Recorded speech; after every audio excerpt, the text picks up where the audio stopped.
Everyone, मैं हूँ राघव वर्मा और मैं आज आपको क्वेश्चन आंसर करवाऊंगी क्लास 8 बिहार बोर्ड हिस्ट्री के 9 चैप्टर महिलाओं की स्थिति एवं सुधार को। और यहाँ पे सही विकल्प चुने वाले क्वेश्चन और पहला है कि स्त्रियों के असमानता की स्थिति पर पहली बार किसके द्वारा प्रश्न चिन्ह लगाया गया था? तो अंग्रेजों के द्वारा। ये इस चैप्टर के अकॉर्डिंग है हालांकि, तो मैं कुछ ज़्यादा इस पर क्या कहते हैं उसको टिप्पणी नहीं करूँगी। सेकंड है शिक्षा किस वर्ग की महिलाओं तक सीमित रहा? तो उच्च वर्ग की महिलाओं तक। उसके बाद है कानून के द्वारा सती प्रथा का अंत कब हुआ? तो 1829 में हुआ। विधवा पुनर्विवाह के प्रति किसने अपने जीवन समर्पित कर दिया? तो ईश्वर चंद्र विद्यासागर ने। फिर है बाल विवाह निषेध अधिनियम किस वर्ष पारित हुआ? तो ये 1929 में पारित हुआ था। उसके बाद कि महिलाओं में असमानता की स्थिति मुख्यतः किन कारणों से थी? तो इसका आंसर है होगा कि महिलाओं में असमानता की स्थिति मुख्यतः बार बार बाहरी आक्रमण से था। आक्रमणकारी केवल भारत का धन ही नहीं बल्कि यहाँ की स्त्रियों को भी लूटकर अपने साथ ले जाते थे। यही नहीं, वह अपने पति को भी यदि वह उनके पति को भी पराजित कर देते थे तो उनकी सारी रानियों को अपने हरम में रख लेते थे और उनका शारीरिक, मानसिक और आर्थिक शोषण करते थे। ऐसी स्थिति पैदा होने के बाद यहाँ की महिलाओं को पर्दे में और उनके बहुत सारे अधिकारों को आंगन तक ही सीमित कर दिया गया ताकि वह दुष्ट आक्रमणकारियों से बचे। हाँ, आप देखोगे जब हम प्री हिस्ट्री पढ़ते हैं, यदि ये सब जो बाहर के लोग आए, चाहे वो कोई भी हो ना, मुगल हो, अंग्रेज हो, तुर्की हो, डच हो, पुर्तगाली हो, कोई भी आने से पहले भारत क्या था कि यहाँ पे मतलब यहाँ की स्त्रियाँ एकदम ताकतवर, एकदम पावरफुल थी। कोई पर्दे का जरूरत नहीं था, मतलब जैसे पुरुष थी वैसी स्त्रियाँ थी, एकदम पावरफुल, कोई भेदभाव नहीं था। बट जैसे ही वो लोग भारत आए ना तो वो लोग यहाँ की राजाओं को हरा देते थे छल से।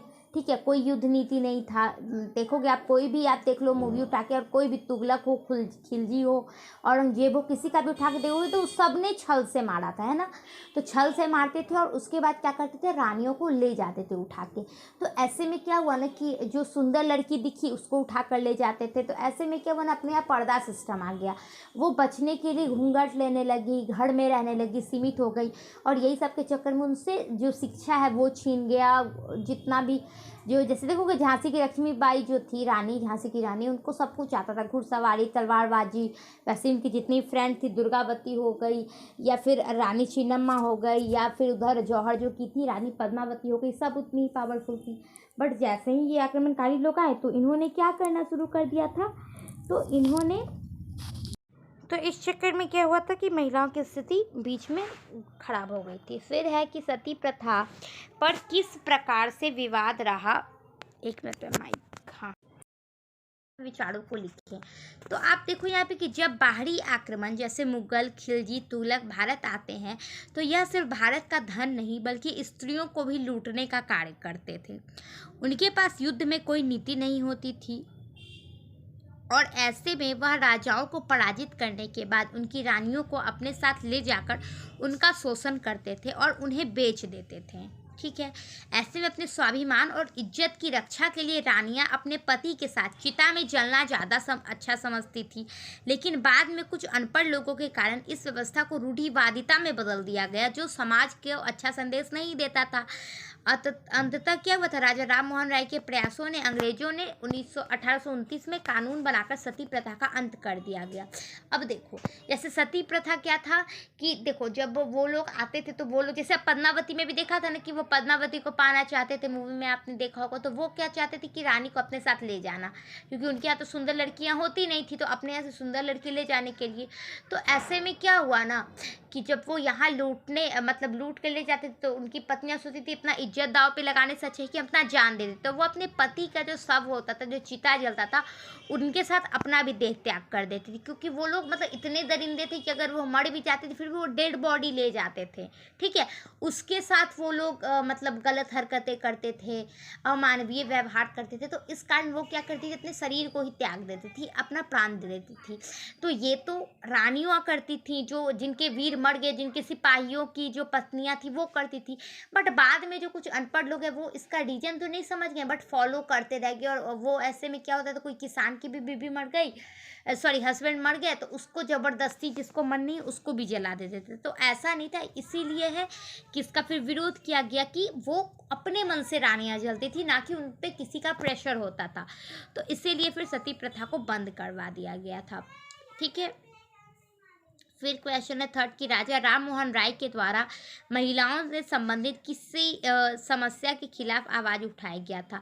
तो आप देखोगे यहाँ पे आंसर मैं दिखाती हूँ।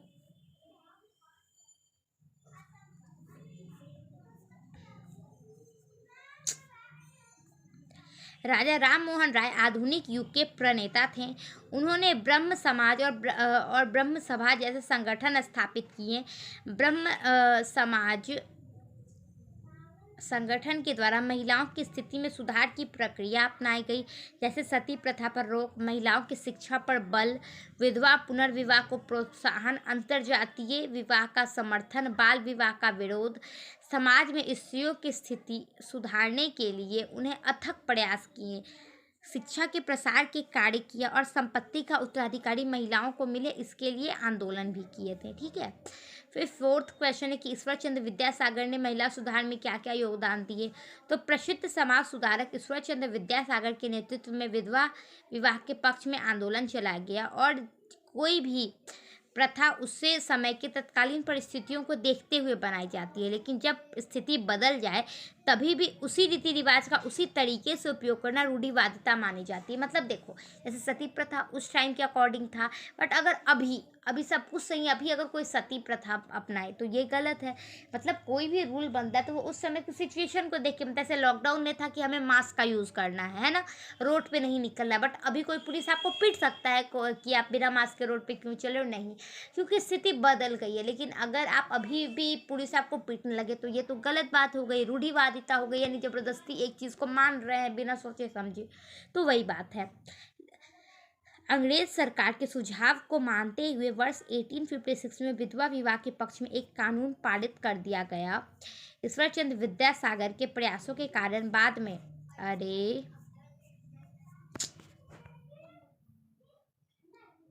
ईश्वरचंद्र विद्यासागर के प्रयास के कारण के बाद एज ऑफ कंसेंट यानी सहमति आयु विधेयक कानून लागू हुआ, जिसके परिणाम स्वरूप बाद में नेटिव मैरिज एक्ट पारित हुआ। इसके तहत लड़कियों के लिए विवाह की न्यूनतम आयु 14 वर्ष और लड़कों के लिए 18 वर्ष तय कर दी गई। मतलब कहा गया कि लड़कियां जो है वो कम से कम 14 वर्ष में शादी होगा, सॉरी लड़कों का, और लड़कों का 18 वर्ष में शादी होगा। तो ये फिक्स किया गया था पहली बार। ठीक है। फिर लास्ट क्वेश्चन है आपके चैप्टर का कि स्वामी विवेकानंद ने महिला उत्थान के लिए कौन कौन से उपाय सुझाए। तो स्वामी विवेकानंद ने महिला उत्थान के लिए महिलाओं को अशिक्षा की जिम्मेदारी माना। अरे यहाँ पे जिम्मेदार होगा, ठीक है, यहाँ पे क्या होगा, जिम्मेदार होगा। उन्होंने महिलाओं को शिक्षित करने के लिए प्रेरित किया। शिक्षा के प्रसार से ही वह महिलाओं की गरिमा को बनाए रखना चाहते थे।